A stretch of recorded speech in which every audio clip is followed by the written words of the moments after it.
Paciente pendente tinha risco rua relacionado balão lá com a vida, no balão condição aumenta grave.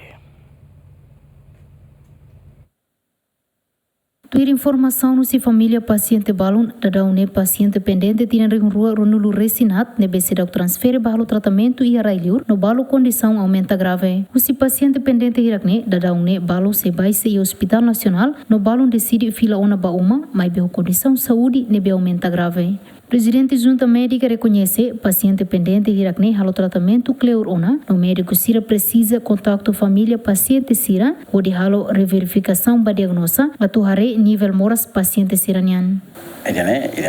Ita em processo tempo, né?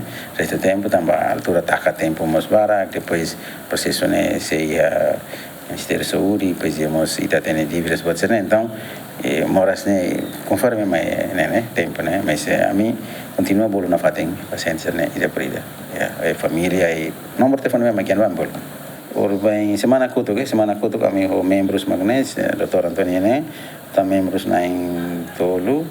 Amo tu kami na Lima, ami fahana documentos ne tu departamento ididak né, pode hato fali ba departamento ididak, atu cada departamento ididak halo fali avaliação baseia ba ami bolo do paciente sermai para fali departamento no hori are fali ser ni grade gravidade o nível moras né, to hene bena, tamba tem que documentos ne tinan kutu gliba.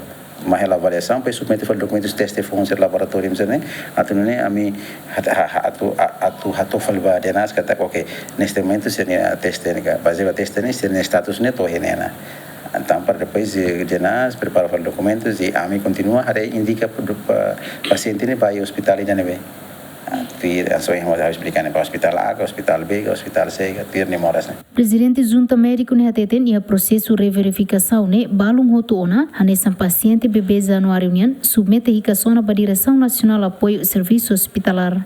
Paciente Januari nessa minha paciente Januari ami mas hanesan paciente terceiro prioridade principal e a minha documento serne quase semana rua todo né mereka tena ba denas ona agora o dihen denas ko retok honite botira precisa tá conversa com o denas para depois semana o idene o semana em que queria na viagem rumah kari ona depois denas mas se for confirmação né não a mim lá yana documentos a mim foto bana yana denas ona. Ter dados susi Junta Médica da une paciente pendente ne beto agora será o calo transferência para Iliur e a atusida resin o si número ne e a caso for no mostra tratamento continuação. Santina de Jesus, Tito Silva, GMN.